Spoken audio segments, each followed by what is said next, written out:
Et nous recevons ce matin, pour ouvrir le programme de la matinale, Stéphane Ravier. Vous le connaissez, sénateur de la circonscription des Bouches-du-Rhône depuis plus de 10 ans, conseiller municipal de Marseille et président de Marseille d'abord. Bonjour Stéphane Ravier, merci d'être avec nous ce matin.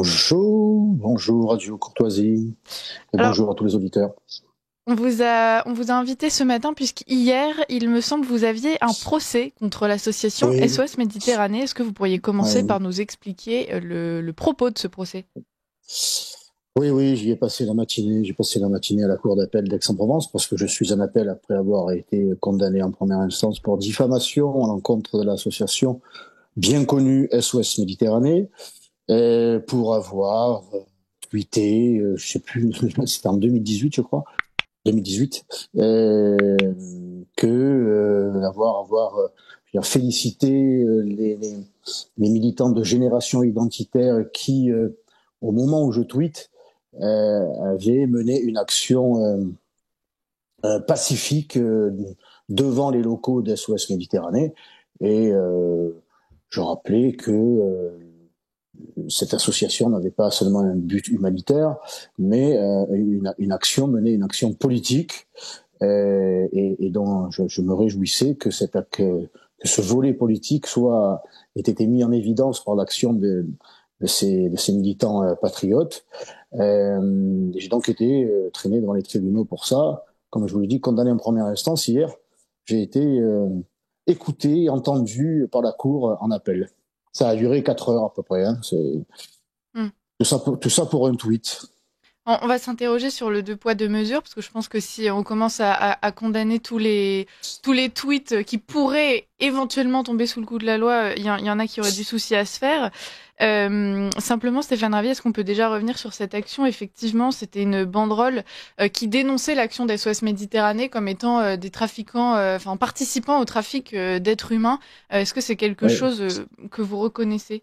C'est ce que j'avais affirmé aussi dans mon tweet, et que leur complicité objective, et c'est ce que j'ai expliqué à la barre, leur complicité objective, puisque faisant savoir Urbi et Torbi que leur navire, à l'époque l'Aquarius, aujourd'hui Ocean Viking, faisant savoir au monde entier, par voie de presse, par communiqué, ce que vous voulez, ils participaient volontairement ou involontairement à ce que ce processus de transport, de trafic d'êtres humains, du point de départ jusqu'au point d'arrivée, qui est, comme vous le savez évidemment, exclusivement les côtes européennes, en particulier françaises, eh bien, de toute évidence, il permettait à ces trafiquants de faire aboutir leur commerce, parce qu'évidemment, ils n'ont aucun sentiment envers les personnes qu'ils transportent dans des conditions effroyables. Je leur ai évidemment accordé cette fonction que de sauver des vies, c'est le droit maritime,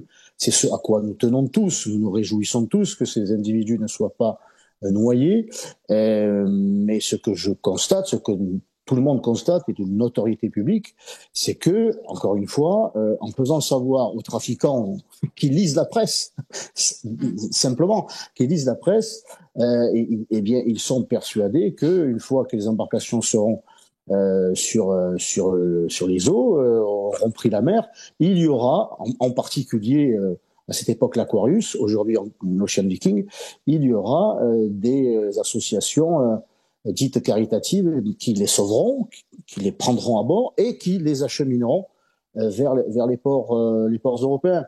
Donc il y a une forme de complicité.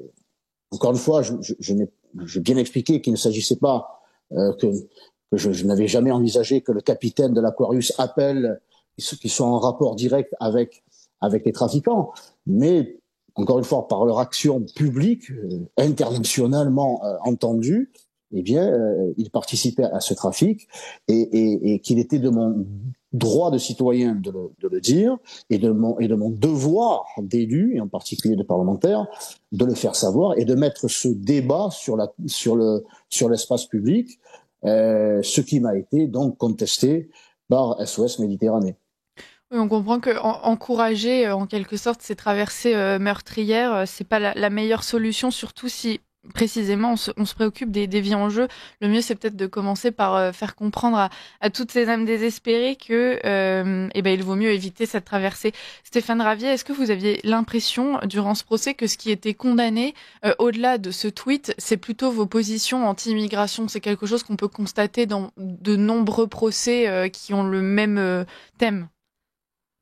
Moi, je ne vais pas faire le procès de la Cour qui m'a entendu, mais de la part de SOS Méditerranée, j'ai effectivement la conviction que le sujet de l'immigration, du volet anarchique de ce phénomène, ne doit pas être contesté, ne doit pas être critiqué, mais je ne me mets pas au garde à vous j'allais dire devant personne.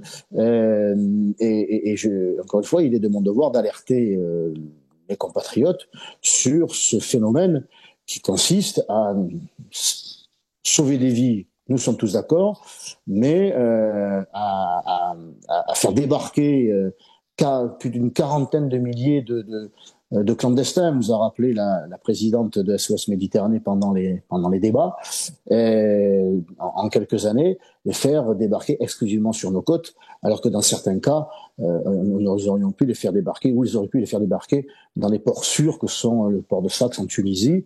J'ai rappelé le constat d'une journaliste du Monde qui avait embarqué sur l'Aquarius et qui avait elle-même constaté que l'action de SOS Méditerranée gênait quelquefois l'action des gardes-côtes libyens, et que le bateau, mon avocat a rappelé que le bateau l'Aquarius s'approchait de plus en plus des côtes libyennes, quelquefois à quelques centaines de mètres. Bon, voilà, c'est ça la réalité.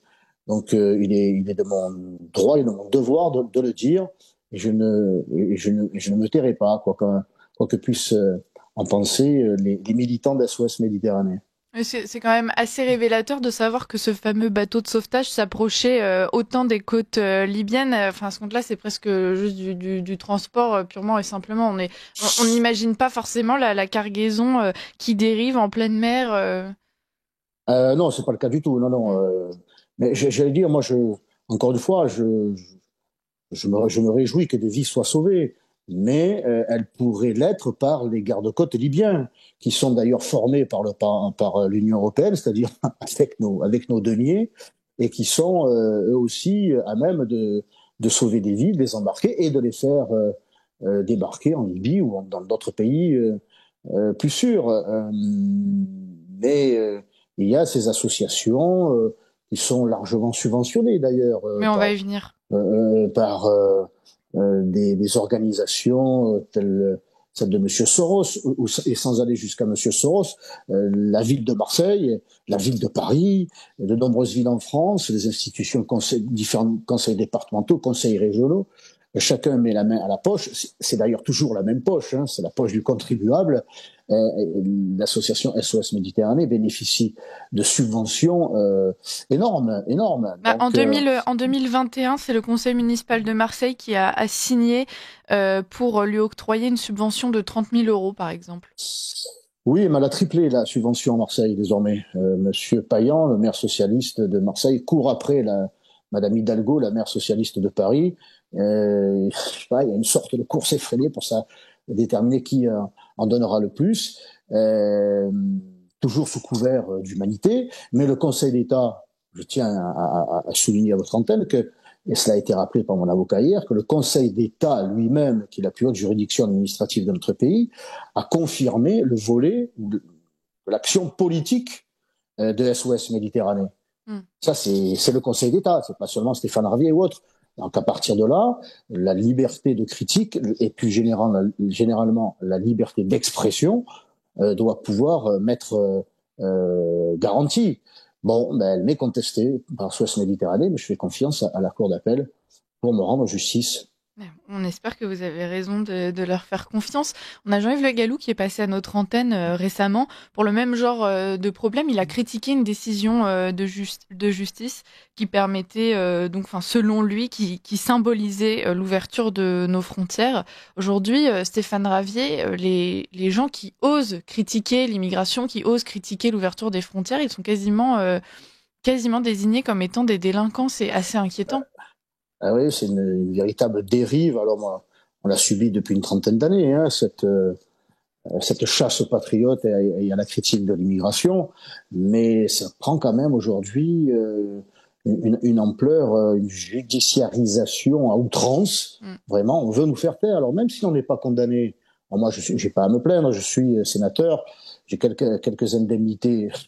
Bon, mais pour celui ou celle qui a un mandat, je dirais, plus modeste, qui n'a pas une fortune personnelle, bon, je veux dire, il faut payer l'avocat. Et puis, il faut payer l'avocat si vous allez en appel. Et même si vous gagnez, eh bien, il y a des frais d'avocat. Et alors que vous perdez, eh bien, donc il y a une volonté de nous faire taire. Déjà sur le plan financier, si vous ne pouvez pas assumer les plaintes qui vous tombent dessus, c'est compliqué. Alors, on finit pas encore en prison, pas encore, mais c'est la persécution. Déjà, vous êtes socialement, publiquement voué aux gémonies. Hein, c'est le bûcher, le bûcher médiatique. Et puis, on vous harcèle financièrement. Donc, vous avez quelquefois tendance à retenir vos critiques, qui sont pourtant tellement fondées, parce que les Français nous donnent raison. Il suffit d'utiliser son air optique hein, pour voir évidemment et son système, je dire, auditif. Oui, il y a quand même ce qui se passe autour de nous, une population qui change, un quotidien qui change, des tenues vestimentaires qui changent, une langue qui change. C'est Franz-Olivier Gisbert, tiens, un de vos confrères de médias mainstream qui a quelques années, il habite Marseille, François-Olivier Gisbert, et il avait rapporté à l'occasion d'une émission, je ne sais plus quelle chaîne publique, que lorsqu'il remontait du Vieux-Port pour aller à la gare Saint-Charles, c'est pas très très loin, il n'entendait pas parler français. Mm. Bon, François-Olivier Gisbert, c'est quand même pas le premier militant d'extrême droite. Bon, c'est quand même le journaliste largement je veux dire, accepté par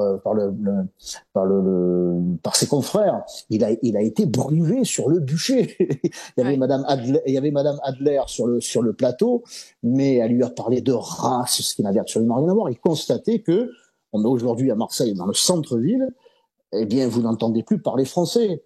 Donc, il y a ce phénomène-là, c'est le résultat, évidemment, de l'immigration massive. Nous devrions avoir le droit d'exprimer ce point de vue.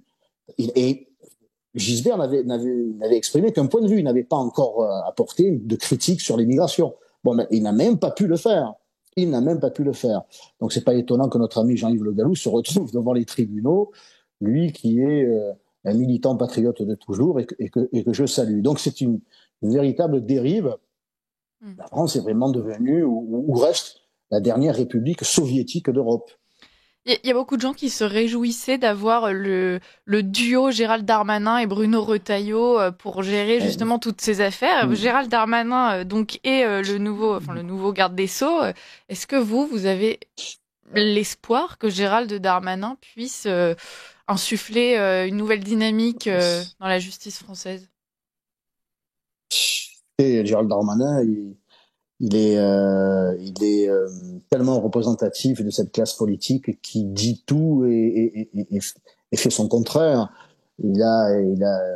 C'est des effets d'annonce, c'est un grand communicant. Il l'a fait, il l'a démontré lorsqu'il était ministre de l'Intérieur. C'est à Marseille, Gérald Darmanin. Nous allons avoir un nouveau commissariat dans les quartiers nord de Marseille. C'est bien d'avoir les murs, mais le problème, c'est qu'il n'y aura pas assez de monde à l'intérieur. C'est qu'on manque toujours cruellement de policiers, que ceux qui sont annoncés ne combleront même pas les départs à la retraite. Donc on est dans la communication. Et Darmanin, comme son successeur, M. Retailleau, ne remettent pas en question la politique d'immigration qui est à l'origine, en grande partie, de l'insécurité dans notre pays, en particulier à Marseille. Les chiffres du ministère de l'Intérieur, alors que Darmanin était encore place Beauvau, 60% de la délinquance à Marseille est le fait des étrangers. Est-ce que M. Darmanin a émis une volonté de réformer en profondeur la politique d'immigration dans son ensemble? Et son collègue M. Retailleau ne l'a pas fait non plus. Alors lui, il va fort dans le verbe, mais Lorsqu'il vient à Marseille pour parler du stup, il fait une conférence de presse, il donne des mesures intéressantes, mais il ne parle pas d'immigration, il ne prononce pas le mot immigration, et donc il ne prononce pas le mot expulsion, alors que 50% des trafiquants du stup à Marseille sont des clandestins. C'est ça la réalité de ce duo qui va devenir concurrent à un moment donné, au fur et à mesure que l'élection présidentielle va se rapprocher. Donc beaucoup de verbes, beaucoup de salive. Ils ont le courage de la salive. Mais pour l'instant, ça ne va pas plus loin que ça. Et même au-delà, parce que, pardon, un dernier exemple sur Taillot qui dit qu'il faut prendre maintenant des mesures contre l'Algérie, qu'il y en a assez d'être insulté, qu'il faut engager un rapport de force. Mais il a donné son accord pour que les imams algériens viennent prêcher pendant le Ramadan. Voilà, c'est ça la réalité du duo Darmanin-Retailleau. Ouais, puis on peut souligner que Darmanin, en revanche, retrouve un certain dynamisme, une certaine motivation quand il s'agit de s'acharner contre les groupes, les associations plutôt patriotes. Donc, voilà, C'est ce qu'avait fait Darmanin. Il en a fait dissoudre quelques-unes. Oui, il a tenté. Il a beaucoup communiqué là-dessus, mais on attend toujours la dissolution de la Jeune Garde, qui est un mouvement prétendument antifasciste, etc., mais qui est un mouvement d'une violence inouïe envers les militants patriotes, envers la police, qui saccage, qui brûle, qui casse, impunément. Impunément. Il y a des centaines de preuves de leur action violente et envers l'État, directement envers les représentants de l'État. Donc on va voir si M. Retailleau aura la main un peu moins molle que celle de M. Darmanin. Bah on va suivre je ça. Je l'ai saisi, donc j'attends toujours sa réponse. On l'attend aussi, Stéphane Ravier. Surtout, n'hésitez pas à nous tenir au courant quand vous aurez le résultat de ce procès que vous avez eu hier. Merci de votre engagement, merci de soutenir ces militants qui à l'époque s'étaient engagés. Et puis, à très bientôt. Bon courage d'ici là.